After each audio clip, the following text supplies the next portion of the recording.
안녕하세요. 3월 15일 금요일입니다. 오늘은 마가복음 11장 27절부터 12장 12절까지입니다. 제가 읽겠습니다. 그들이 다시 예루살렘에 들어가니라. 예수께서 성전에서 거니실 때에 대제사장들과 서기관들과 장로들이 나와 이르되 무슨 권위로 이런 일을 하느냐? 누가 이런 일을 할 권위를 주었느냐? 예수께서 이르시되 나도 한 말을 너희에게 물으리니 대답하라. 그리하면 나도 무슨 권위로 이런 일을 하는지 이르리라. 요한의 세례가 하늘로부터냐 사람으로부터냐? 내게 대답하라. 그들이 서로 의논하여 이르되 만일 하늘로부터라 하면 어찌하여 그를 믿지 아니하였느냐 할 것이니 그러면 사람으로부터라 할까 하였으나 모든 사람이 요한을 참 선지자로 여김으로 그들이 백성을 두려워하는지라. 이에 예수께 대답하여 이르되 우리가 알지 못하노라 하니 예수께서 이르시되 나도 무슨 권위로 이런 일을 하는지 너희에게 이르지 아니하리라 하시니라. 예수께서 비유로 그들에게 말씀하시되 한 사람이 포도원을 만들어 산 울타리로 두르고 즙 짜는 틀을 만들고 망대를 지어서 농부들에게 세로 주고 타국에 갔더니 때가 이르매 농부들에게 포도원 소출 얼마를 받으려고 한 종을 보내니 그들이 종을 잡아 심히 때리고 거저 보내었거늘 다시 다른 종을 보내니 그의 머리에 상처를 내고 능욕하였거늘 또 다른 종을 보내니 그들이 그를 죽이고 또 그 외에 많은 종들도 덜어는 때리고 덜어는 죽인지라. 이제 한 사람이 남았으니 곧 그가 사랑하는 아들이라. 최후로 이를 보내며 이르되 내 아들은 존대하리라 하였더니 그 농부들이 서로 말하되 이는 상속자니 자 죽이자. 그러면 그 유산이 우리 것이 되리라 하고 이에 잡아 죽여 포도원 밖에 내던졌느니라. 포도원 주인이 어떻게 하겠느냐?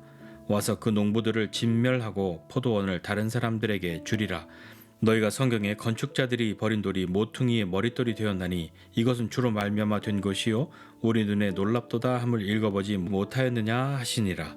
그들이 예수의 이 비유가 자기들을 가리켜 말씀하신 줄을 알고 잡고자 하되 무리를 두려워하여 예수를 두고 가니라. 아멘. 예수님과 제자들은 다시 예루살렘에 들어갑니다. 그때에 예수님이 성전에서 거니실 때에 대제사장들, 서기관들, 장로들이 예수님께 나와서 묻죠. 무슨 권위로 이런 일을 하였느냐라고 묻습니다. 이런 일이란 건 어떤 일이겠습니까? 바로 직전에 있었던 어제 있었던 성전 정화 사건을 말하는 것이겠죠. 누가 이런 일을 할 권위를 당신에게 주었느냐라고 묻습니다. 이런 권위, 그런 권한, 그것을 누가 너에게 주었냐고 묻죠. 예수님이 이제 그들에게 물으십니다. 나도 너희에게 묻겠다. 너희가 대답하면 나도 대답할 것이다 라고 말씀하시면서 세례 요한의 세례가 하늘로부터냐 사람으로부터냐 라고 물으시죠. 대제사장, 서기관, 장로들이 고민이 시작되었습니다. 왜냐하면 하늘로부터다 라고 대답하면 그러면 왜 그를 믿지 않았냐 라고 말할 것이고 사람으로부터다 라고 말하면 모든 사람들이 여기 있는 사람뿐만 아니라 세례 요한에게 세례받은 사람이 얼마나 많은데요. 그들이 다 세례 요한을 참 선지자로 여기고 있는데 사람으로부터다 라고 말하면 그 세례 요한이 하는 그 일들을 그렇게 부정해버리면 저 사람들이 가만히 있지 않을 텐데 하는 그런 두려움이 있어서 그들은 고민 끝에 대답을 결정합니다. 우리가 알지 못하노라 라고 대답하죠. 예수님께서 그들을 향해서 너희가 대답하지 않았으니까 나도 무슨 권위로 이런 일을 하는지 너희에게 말하지 않겠다 라고 말씀하십니다.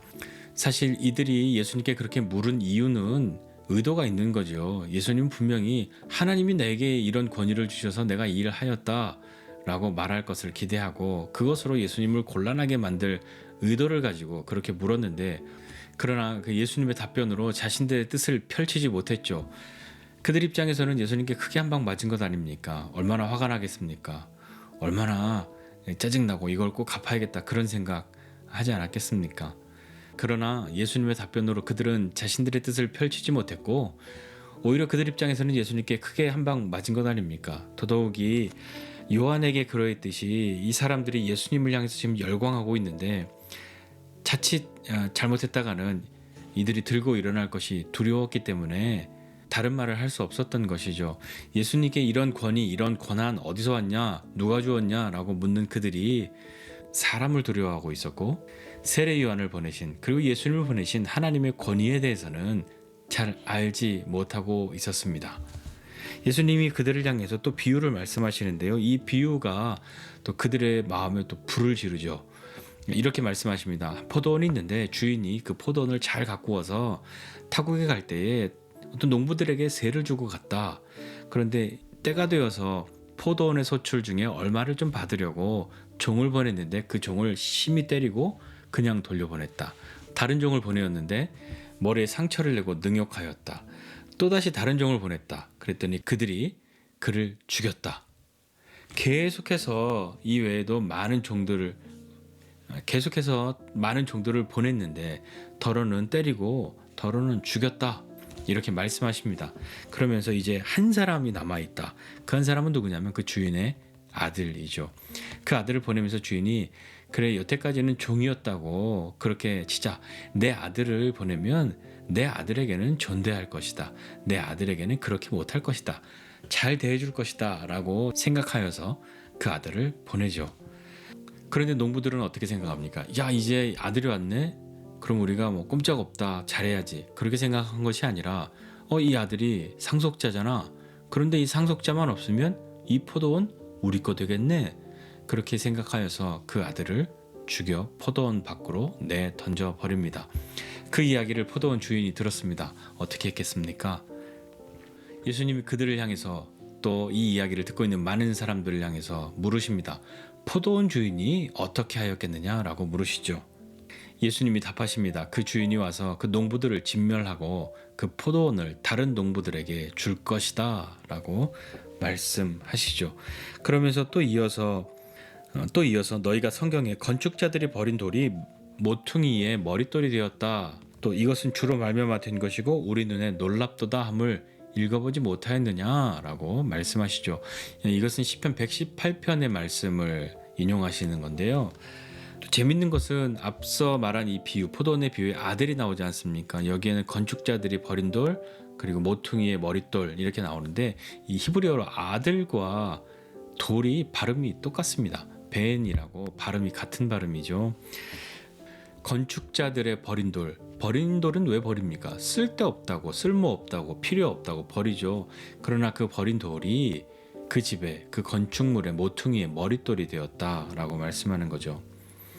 이것은 주님으로 말미암아 이루어진 그 일인데 우리 눈에 놀랍다 한 그것을 너희가 왜 읽어보지 못했냐? 다 알고 있지 않냐? 라고 말씀하는 거죠. 이 비유를 들은 대제사장, 서기관, 바리새인들은 어떻겠습니까?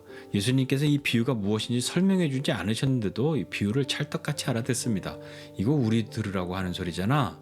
이것이 자기들을 향해 하시는 말씀인 줄 알고 예수님을 잡으려고 하지만 사람들이 두려웠기 때문에 그냥 두고 가버립니다. 대제사장, 서기관, 장로들은 예수님을 향해서 당신의 권위 어떤 권위입니까? 어디로부터 왔습니까? 라고 묻는데 그렇다면 대제사장이나 서기관이나 장로들의 권위는 어디에서부터 오는 것이겠습니까?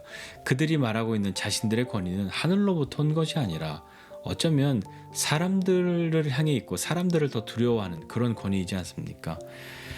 사람들을 두려워했기 때문에 하나님의 권위를 부정하게 되는 그런 모습을 보이고 있지 않습니까?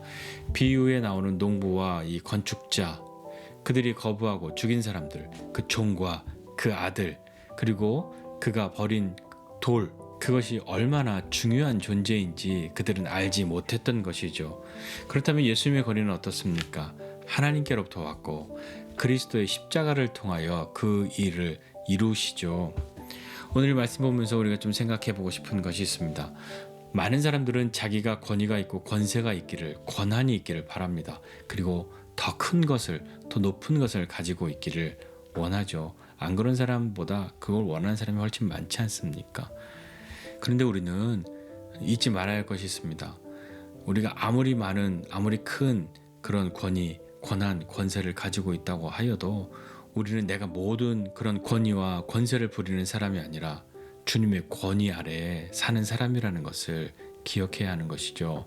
누군가를 죽이면 이것이 다 내 것이 될 거라고 여겼고 누군가는 이 돌은 쓸모없어, 쓸데없어 라고 버렸지만 그 아들과 그 돌이 그 포도원과 그 집에 꼭 필요한 존재였다는 것을 아는 그런 사람이 되어야 하지 않겠습니까? 주님을 귀하게 여기고 그 주님을 사랑하고 그 주님을 섬기는 것이 기쁨되는 우리가 되고 주님이 귀히 여기시는, 주님이 사랑하시는 우리의 삶이 귀하다는 것, 그 귀한 삶을 살아가고 있다는 것, 그 우리의 삶이 주님의 권위 아래 귀하게 살아가는 저와 여러분 모두가 되시기를 주님의 이름으로 부탁드립니다. 기도하겠습니다. 하나님 아버지 은혜와 사랑을 감사드립니다. 하나님 주님의 그 권위가 어디로 하나님 예수님은 아버지의 말씀에 순종함으로 그 십자가를 지심으로 주님의 일을 이루시고 또 우리를 사랑하사 우리를 향하신 하나님의 마음을 알게 하시는 그 은혜 가운데로 우리를 부르셨음을 알고 주님 안에 머무는 주님 안에 사는 우리 되게 하여 주옵소서. 때로 하나님 우리가 포도원의 농부와 같이 그리고 건축자와 같이 그렇게 자기의 마음대로 자기가 원하는 대로 되어질 것이라고 그렇게 살고 있지만 주님, 우리는 주님 안에 있음을 알게 하여 주시고 주님을 귀히 여기는 그 삶을 우리로 배우게 하여 주시고 주님을 귀히 여기고 주님을 귀하게 섬기며 사는 삶을 살아갈 때에 하나님께서 우리 인생 가운데 어떤 일을 행하시는지 경험하는 믿음의 사람들 다 되도록 은혜를 베풀어 주시옵소서. 감사드리고 예수님의 이름으로 기도드립니다. 아멘.